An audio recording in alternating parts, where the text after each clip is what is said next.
3, 2, 1, let's go!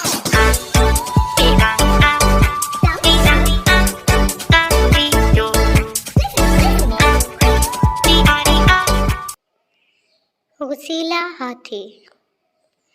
ایک دفعہ کا ذکر ہے کہ کسی جنگل میں ایک ہاتھی رہتا تھا۔ وہ اپنے قبیلے کے تمام ہاتھیوں کے ساتھ ہمیشہ لڑائی کرتا۔ ایک دن وہ جنگل سے باہر ایک گاؤں میں گیا۔ وہ بہت غصے میں تھا، جہاں ایک چیونٹی نے اپنا گھر بنایا تھا۔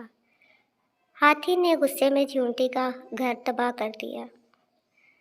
یہ دیکھ کر چیونٹی کو بہت زیادہ غصہ آیا۔ چیونٹی نے بدلہ لینے کا سوچا۔ اچانک چیونٹی کے ذہن میں ایک خیال آیا کہ کیوں نہ ہاتھی کی سونڈ میں داخل ہو جایا جائے۔ یہ خیال آنے پر چیونٹی ہاتھی کی سونڈ میں داخل ہو گئی اور اسے تنگ کرنے لگی۔ اس پر ہاتھی نے گدگدی محسوس کی اور وہ چھلانگیں لگانے لگا۔ اچانک ہاتھی بہت زور سے چھینکا اور چیونٹی ہاتھی کی سونڈ سے باہر جا گری۔ ہاتھی بہت غصے سے چیونٹی کو دیکھنے لگا۔